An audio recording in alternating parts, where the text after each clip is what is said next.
রাস্তার পাশে একটা ডাস্টবিনের মধ্যে একটা ডায়েরি পড়েছিল, মনে হয় কেউ ভুলে ফেলাই গেছে। তারপর আমি ডায়েরিটা নিয়ে বাসায় গেলাম। বাসায় গিয়ে ফ্রেশ হওয়ার পর বিকেলে যখন একাই বসে আছি, ভালো লাগতেছে না। তারপর ডায়েরিটা যখনই খুলে দেখলাম, তখনই দেখতে পেলাম 500 টাকার একটা নোট। আর একটা পেজের মধ্যে লেখা ছিল, যদি আপনি আমার এই 500 টাকার নোটটা পান তাহলে এই নাম্বারে একটা ফোন দিয়েন, যদি রহস্যময় মনে হয়। আমি অবাক হয়ে গেলাম। তারপরে ওই নাম্বারে ফোন দিলাম। ফোনটা রিসিভ করলো, কিন্তু কোনো কথা বলতেছে না। আমি বললাম, হ্যালো ভাই, আপনি কি ডায়েরিটা রাস্তায় হয়তো বা ভুলে ফেলে গেছেন? আর 500 টাকা নোট আমি একটা ভিতরে পাইছি, মানে ডায়েরিটা কি আপনার? তো দেখতেছি কোনো কথা বললো না। তারপরে ফোনটা কেটে দিল। অবাক হয়ে গেলাম। যতটা রহস্যময় মনে হয়নি 500 টাকা পাওয়ার পরে, তার থেকেও বেশি রহস্যময় মনে হচ্ছে এই ফোনটা দেওয়ার পরে। কি আজব, কথা না বলেই ফোনটা কেটে দিল।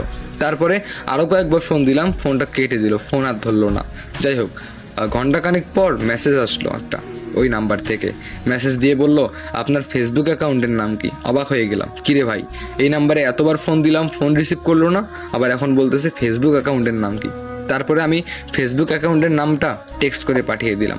কিছুক্ষণ পরে একটা রিকোয়েস্ট আসলো, রিকোয়েস্টটা অ্যাকসেপ্ট করলাম। কিছুই বোঝা যাচ্ছে না নামটা দেখে, ছেলে নাকি মেয়ে কিছুই না, প্রোফাইল পিকও নাই। অবাক হয়ে গেলাম। সঙ্গে সঙ্গে মেসেজ দিল, আপনি কি আমার ডায়েরিটা পেয়েছেন? আমি বললাম যে জি, আমি আপনার ডায়েরিটা পেয়েছি।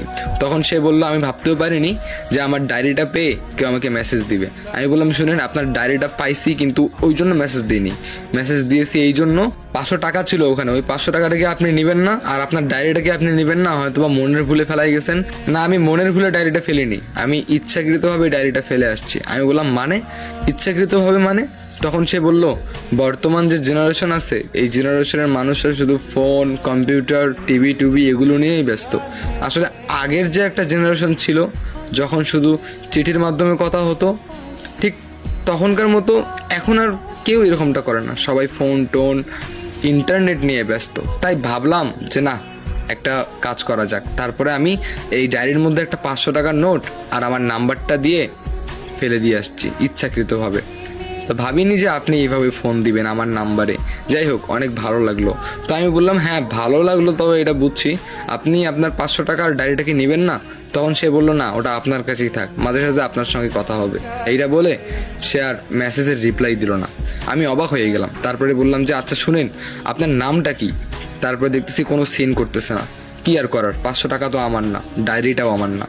ডায়েরিটার ভিতরে 500 টাকাটা রেখে ডায়েরিটা সুন্দর করে রেখে দিলাম। হয়তোবা কোনো একদিন তার সঙ্গে দেখা হবে, তাকে ডায়েরিটা দিয়ে দিব। তবে সে ছেলে না মেয়ে এটা আমি এখনো জানি না। যাই হোক, আবার বহুদিন পর একটা রিপ্লাই দিল, কেমন আছেন? আমি বললাম যে, আপনি সেদিন চলে গেলেন, আমি তো ভালো আছি, তবে আমি এতদিন শুধু আপনার কথাই ভাবছি। তা বলুন আপনার নামটা কি? তখন সে বলল, আমার নাম জেনে